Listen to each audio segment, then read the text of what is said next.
Hey, good afternoon. I'm Arvelyn Lewis and I sell real estate. I'm currently sitting in an open house right now and I'm between visitors. So I thought I'd come to you and give my opinion or just a little conversation about a recent series that's been very popular on social media.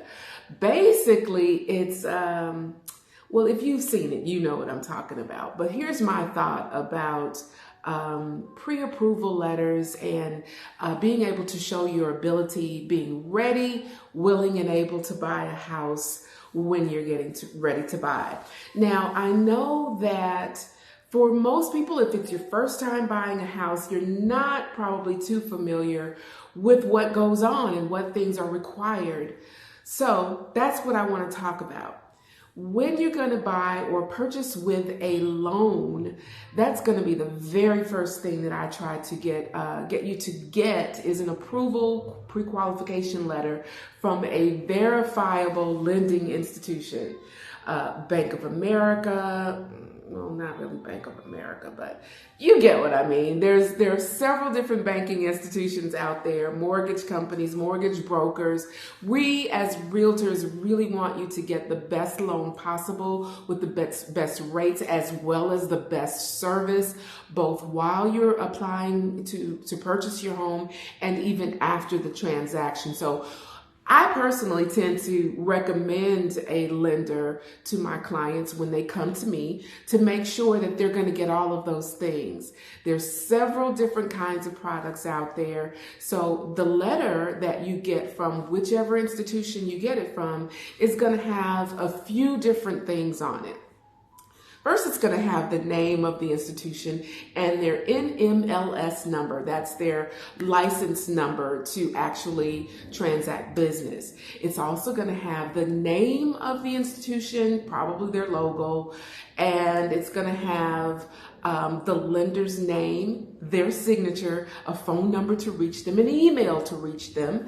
And it's also going to have the kind of loan that you're getting. Sometimes they may not put that on there, but I'm going to say the majority of the loan letters that I've seen has it's either conventional, VA loan, FHA loan, USDA. There's so many different loan products out there. But for the lending institution, they want me as your realtor to know what kind of loan you're going to get, because it makes a difference when we're out there looking and touching actual homes.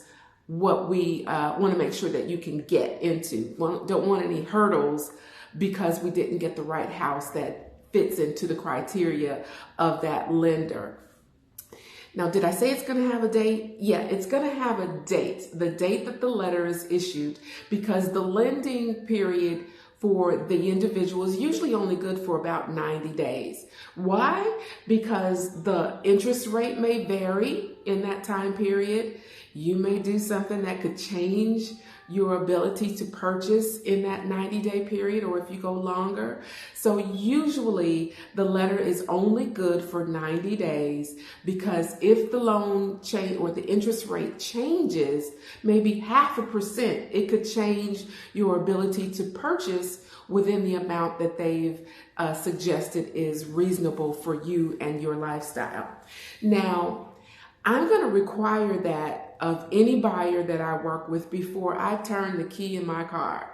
I don't care who it is. I don't care if you say, oh, I know, I can afford it. I'm Rockefeller. I can afford it.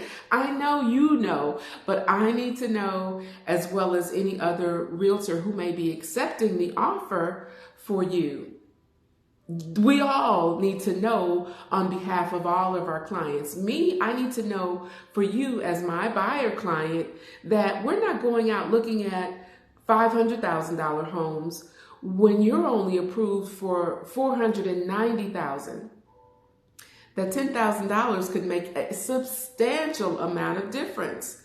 Or even worse, if you're looking at a home that's valued at $500,000, you've fallen in love with it, and your approval is for $450,000.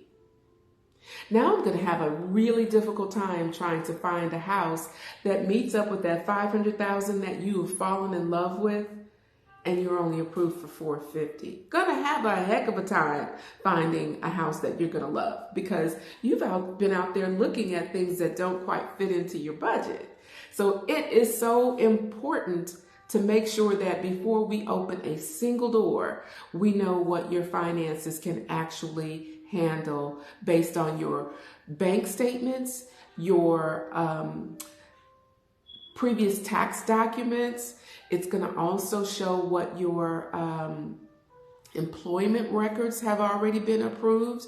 The lender's going to look at all of those things, and from that give a number that works well for where you are really, not where you were 6 months ago or a year ago, but right now, today. And if the 90 days passes by, then they're going to double check, go back and make sure everything is still intact. So it does need to have a letter to make sure that it works out well so that everyone can get through the transaction smoothly.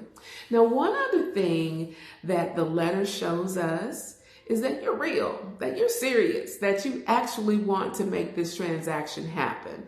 If you don't go through the steps of trying to do that, then you're just someone who's kind of kicking tires. You know, I think I'd like to spend the afternoon real life HGTV, you know? And then there's the other part where you could be casing someone's house. You know, you've got me as your realtor opening doors while you're going in to see what someone else's house has in it.